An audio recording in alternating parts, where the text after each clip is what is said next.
8 जून 71 के अव्यक्त बाप दादा के आज की अव्यक्त वाणी का सार है, जीवन के लिए 3 चीज़ों की आवश्यकता, खुराक, खुशी और खजाना। बाप दादा ने आज के अव्यक्त वाणी में ज्ञान के खजाने के 1, 2, 3, 4, 5 कौन से हैं, बहुत इंटरेस्टिंग बात सुनाई। और फिर बाबा ने बताया संकल्प से कार्य कब सिद्ध होंगे, और बाबा ने एक विशेष सफलता मूर्त बनने के लिए किस गुण की आवश्यकता है, और लास्टली बाबा ने एक सर्वगुण संपन्न बनने के लिए क्या करना है। तो सुनते हैं 8 जून 71 के मधुर महावाक्य। जीवन में मुख्य 3 चीज़ों की आवश्यकता होती है, वह कौन सी? चाहे लौकिक जीवन चाहे अलौकिक जीवन, दोनों में 3 चीज़ों की आवश्यकता होती है। वह कौन सी? एक चाहिए खुराक, और दूसरा खुशी, और तीसरा खजाना। खुशी तो हुई प्राप्ति की, बाकी खुराक कौन सी और खजाना कौन सा है? खजाना है, अब सुनिए बड़े ध्यान से, कौन सा खजाना बाबा ने बताया? खुशी तो प्राप्ति की बताई, खजाना है ज्ञान का, और खुराक है याद से जो शक्ति बढ़ती है, जीवन की एनर्जी खुराक है। कितना सुंदर बाबा ने एक्सप्लेन किया। खजाना भी पूरा मिल चुका है ना। पहले ब्रह्मा बाबा को जब दिव्य साक्षात्कार हुए तो बाबा ने यही लिखा, खजाना मिल गया, पा लिया। हाँ, तो खजाना भी पूरा मिल चुका है ना, खुराक भी मिल चुकी है, खुशी तो है ही, अखुट खजाना मिला है ना। अच्छा, उस अखुट खजाने को बहुत सहज अगर किसको गिनती करके सुनाओ तो क्या क्या मिला है, क्या क्या मिला है?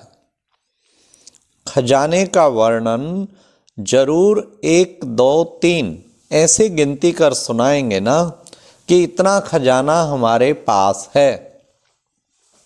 यहाँ भी 1, 2, 3, 4, 5 के अंदर ही सारा खजाना गिनती कर सुना सकते हैं।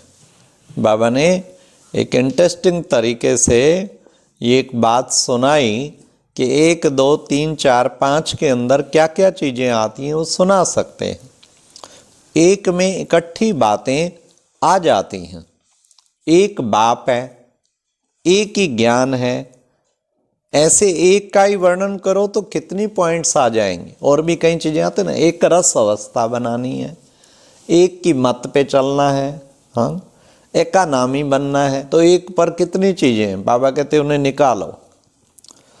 2 का वर्णन करो तो 2 में भी कितनी पॉइंट्स हैं, हाँ, दो बाप का परिचय सबको देना है, हाँ, अलफ और बे ये 2 ही शब्द हैं जिनको अच्छी तरह धारण करना है, तो 2 की भी बहुत पॉइंट्स हैं। लव और ला, इन 2 बातों का टेंशन रखना है। तो वो बाबा ने विशेष उस चीज़ की ओर ध्यान, ऐसे 3 त्रिमूर्ति है, त्रिमूर्ति को याद रखना है। और आत्मा की 3 ही शक्तियाँ हैं जिन पर राज करना है, रूलिंग पावर, मन, बुद्धि, संस्कार, हाँ, तो 3 की भी बहुत सी बातें निकलेंगी। तो बाबा कहते इसी तरह 4 हमारे योग के 4 ही स्तंभ हैं, आप देखेंगे, ब्रह्मचर्य, दिव्य गुण और सत्संग जो दिखाते अच्छी कंपनी, और जो है शुद्धन। तो ये 4 स्तंभ हैं। इसी तरीके 4 की भी बहुत सारी बातें निकलें। फिर 5 संगम युग, 5 युग हैं सृष्टि के, 5 युग बुद्धि में रखने हैं, हाँ। तो ये बाबा ने, और 5 पांडवों का गायन है। तो बाबा ने, और कर्मेंद्रियाँ 5 हैं, स्थूल कर्मेंद्रियाँ जिन पे राज करना है, जिनको चेक करना है। तो मतलब बाबा ने ये पॉइंट्स हैं, तो 1 2 3 4 5 इसमें ही सारा ज्ञान वर्णन कर सकते हो। जैसे खजाने को उंगलियों पर गिनती करते हो ना, ऐसे आप भी ज्ञान के खजाने को इन 5 गिनती में वर्णन कर सुना सकते हो। ये क्लास कराना, फिर देखना 5 के अंदर सारी पॉइंट्स आ जाती हैं। ऐसे ऐसे मंथन करना चाहिए जिससे सहज भी हो जाए और वही ज्ञान रमणीक भी बन जाए। तो बाबा ने काम दिया, 5 में सारा ज्ञान वर्णन कर सुनाओ। तो सभी को काम दिया है, सब निकालना। 1 पर बहुत सारी बातें निकलेंगी, फिर 2 पे निकालो, फिर 3 पे, फिर 4 पे, फिर 5 पे। फिर याद करना भी सहज और रिवाइज करना सहज। जब चाहो आप उसे रिवाइज करो। तो बाबा ने कहा खजाने को भी वर्णन करके सुनाने के लिए सहज तरीका यह है। छोटे बच्चे को भी 1 2 3 4 5 ऐसे सिखाते हैं ना, तो इन 5 में ही सारे खजाने का वर्णन हो। और जितना बार खजाने को, अब ये बात ध्यान से सुनने की है, जितना बार खजाने को वर्णन करते हो व मनन में लाते हो, इतनी खुशी जरूर होती है। और खजाने को मनन करने से मग्न अवस्था ऑटोमेटिकली होती है। खुशी भी मिल जाती है, खुराक भी मिलती है और खजाने की स्मृति भी आ जाती है। तीनों ही बातें स्मृति में हैं। फिर बाप दादा ने कहा कि बच्चे करामात समझकर प्रयोग नहीं करना है, लेकिन कर्तव्य समझकर शक्ति का प्रयोग करना है। कर्तव्य करने का तो फर्ज है, इस कारण स्वीकार नहीं होता। यहाँ करामात की बात नहीं, इसको श्रीमत का प्रैक्टिकल कर्तव्य समझकर चलते हो। उन मनुष्यों के पास करामात होती, आप लोगों की बुद्धि में आएगी श्रीमत। तो श्रीमत और करामात में फर्क है। आप लोगों को शक्तियां प्राप्त होंगी तो स्मृति में आएगा श्रीमत द्वारा, अथवा इस मत की ये गति प्राप्त हुई। करामात नहीं, लेकिन श्रीमत समझेंगे। करामात समझ शक्तियों का प्रयोग नहीं करेंगे, कर्तव्य समझ शक्तियों का प्रयोग करेंगे। शक्तियां आनी जरूर हैं, मुख से बोलने की भी जरूरत नहीं, संकल्प से कर्तव्य सिद्ध कर देंगे। जैसे मुख द्वारा कर्तव्य सिद्ध करने के अभ्यास में भी पहले आप लोगों को ज़्यादा बोलना पड़ता था, तब सिद्धि मिलती थी। अभी कम बोलने से भी कर्तव्य होता है। तो जैसे यह अंतर्यामी, वैसे फिर यह प्रैक्टिस हो जाएगी। आपका संकल्प कर्तव्य को पूरा करेगा। संकल्प से किसको बुला सकेंगे? किसी को बुला भी सकेंगे। बाबा ने कहा किसको संकल्प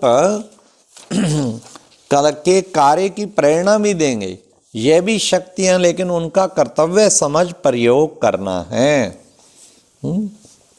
फिर बाबा ने कितना सुंदर बाबा ने कहा, यह जैसे बटन दबाने से सारा नज़ारा टेलीविजन में आता है नज़र, वैसे ही आप संकल्प यहाँ करेंगे और वहाँ उसकी बुद्धि में क्लियर चित्र खिंच जाएगा।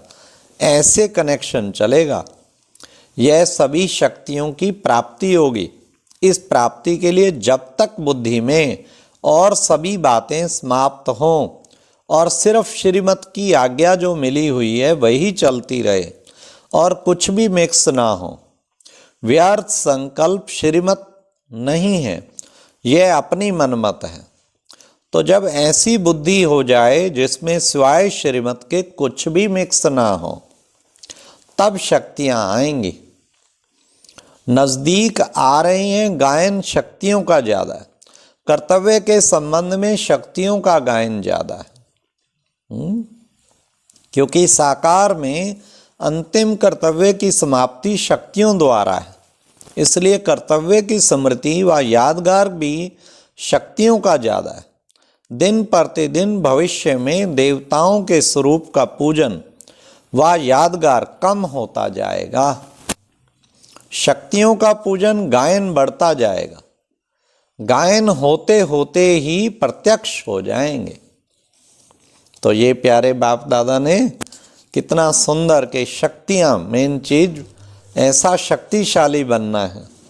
फिर बाबा ने कहा सफलता मूर्त बनने के लिए मुख्य कौन सा गुण धारण करने से सफलता मूर्त बन जाएंगे।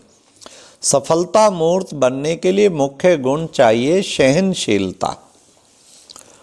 और आज बाबा ने सहनशीलता पे बहुत कुछ बताया। बाबा ने तो सर्वगुण संपन्न बनने का जैसे बेस्ट तरीका बताया है।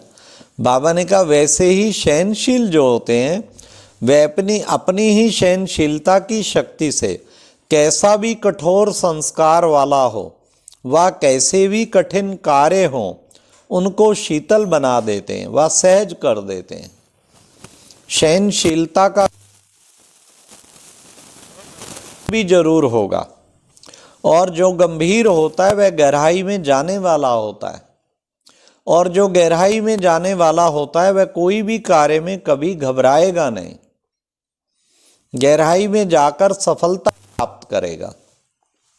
सहनशीलता वाले बाहर मुक्ता के वाइब्रेशन कोई नहीं, लेकिन मन के संकल्प भी जो उत्पन्न होते हैं उन संकल्पों की उत्पत्ति को देखकर भी घबराएंगे नहीं। कैसी भी बात आए लेकिन घबराएंगे नहीं, क्योंकि सहनशील है ना, अपनी सहनशीलता से सामना करेंगे। वह बाबा ने कहा जिसमें सहनशीलता का गुण होता है वह सूरत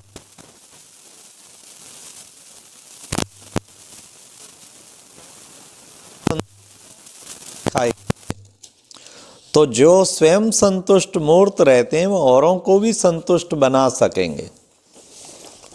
फिर बाप दादा ने कहा सहनशीलता बहुत मुख्य धारणा है। जितनी सहनशीलता अपने में देखेंगे उतना समझो स्वयं से भी संतुष्ट हैं, दूसरे से भी संतुष्ट हैं। संतुष्ट होना माना सफलता पाना। और सुनिए, बाबा आज अच्छी तरह सहनशीलता को खूब गहराई में बाबा ले जा रहे हैं। सहनशील जो होता है वह अंदर ही अंदर अपने मनन में तत्पर रहता है, तभी तो बाहरी नेगेटिव शक्तियों का सामना कर पाएगा ना। और जो मनन में तत्पर रहता है वही फिर मग्न रहता है। तो सहनशीलता बहुत आवश्यक है। उनका चेहरा ही गुणमूर्त होगा। वाह, सहनशीलता की धारणा पर इतना टेंशन रखना है। सहनशील की ड्रामा की ढाल पर, सहनशील ही ड्रामा की ढाल पर ठहर सकता है। सहनशीलता नहीं तो ड्रामा की ढाल को पकड़ना भी मुश्किल, क्योंकि क्या क्यों चलेगा ना। अगर सहनशीलता नहीं फिर ड्रामा की ढाल कैसे पकड़ेगा। तो बाबा ने कहा सहनशीलता वाला ही, और सुनिए कितनी विशेषताएं सहनशीलता वाले की बात।